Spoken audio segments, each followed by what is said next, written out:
Thank you very much. Andrew Pilgrim from EY. Dominic, thank you to you. It is 8:55. In April 2018, the Sunday Times broke the story of Jane, a young woman who worked in Westminster who'd allegedly been raped by Charlie Elphicke, an ex-minister, former city lawyer and father of two. Jane, a fictitious name, had gone to the police with her accusations, but nothing had been done. In response to the Sunday Times' investigation, Elphicke spent 4 years using libel and privacy laws to fight the paper. The case was finally dropped last week. Elphicke maintains all the articles are untrue. Pia Sarma is the Times' editorial legal director and joins us now. Morning, Pia. Morning. How do you feel when this type of case is ongoing the whole time? There's letters coming in, sometimes hostile letters from these law firms, and then it's finally dropped. What's your emotion then?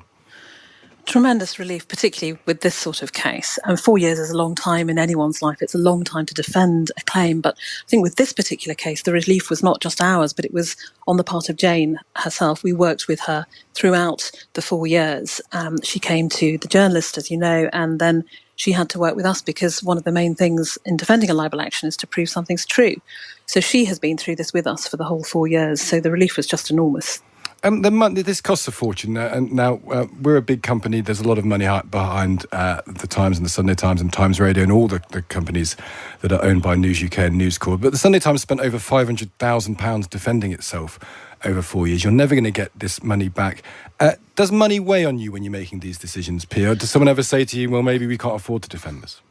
Well, luckily for me, no one ever does that. It's a tremendous privilege, actually, to be able to defend these cases. They mean so much for free speech and for investigative journalism. You have an amazing journalist like Gabriel and very senior editors who think about this in quite a lot of detail before it goes to press. And to be able to defend it is really the culmination of all that work.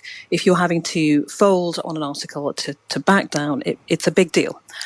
So not every organisation can do this. It's a tremendous privilege, but it's also a tremendous pressure, the commercial pressure to settle. You know, if you lose, and the stakes are always very high on both sides, then that's more than $500,000 by the time you get to trial down the drain. And you have to pay the other side's costs as well, which is the punishment, if you like, for defending a claim. If you also say that something was true, you have to pay even more. So we would have been looking at more than $750,000, probably more. Yeah. And does the system work? I spent quite a lot of my time, Pia, dealing with these cases. And does the system work? Because, of course, someone has a right to legal representation. They have a right to defend themselves if they feel they've been traduced. And newspapers do sometimes get things wrong. And so it's right that there is a legal recourse when that happens. Does the system, though, work as it currently stands? My view is it just doesn't. If you look at this case, 4 years, we filed two defences. One was that this was in the public interest. So it was in the public interest for the public to know what we had published about Mr. Elphicke. Now, we never said that he was guilty of the offence, the offence of rape. We said that a woman had accused him of rape. It goes through, the libel case then goes through these very tortured technical processes. Firstly, you have to establish what would the ordinary reader understand that article to mean. That is the view of a judge. That requires time and effort and the view of one individual sitting in the High Court, which might not accord with the general view. In this case, actually, we got the decision we wanted on that. The judge agreed with us. We weren't accusing Mr. Elphicke of rape. He wasn't guilty of rape. There were reasonable grounds to suspect it. You have to get through that hurdle. We then have our defences that play out. One is truth, and one was the public interest. But the public interest defence is just notoriously difficult to get home. The case law seems to be stacking up against us on this one. You have to put a journalist in the dock. You've got to put the editors, the senior editors in the dock, and they are completely shredded, in my view. You have a judge and you have opposing counsel who ask them questions about what they did to get the story into the paper, and they are held to a threshold which is so high, you will never get advice from counsel which says you're going to win on that defence. In fact, to the contrary, they're going to say, ooh, do you really want to do this? I think it's going to be very difficult.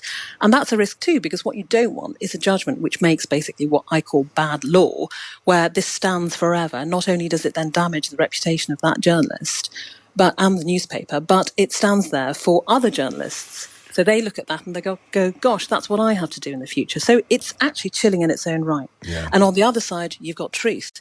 And with a case like this, you have a young woman who's already been through an awful lot. She's been to the whip's office. What does that take when you're that young and been working in Westminster? She's been to the police accompanied by a whip. This is extraordinary stuff. She then comes to us and we say, look, you're going to have to give a statement. And the response is, do I have to go through all this again? This is incredibly painful. And we took enormous measures to make sure she was comfortable with that. If it had gone to trial, she would have had screens to protect her in the courtroom. And you were basically willing to go all the way, which is, of course, the thing you have to do. Pia, great to speak to you. Thank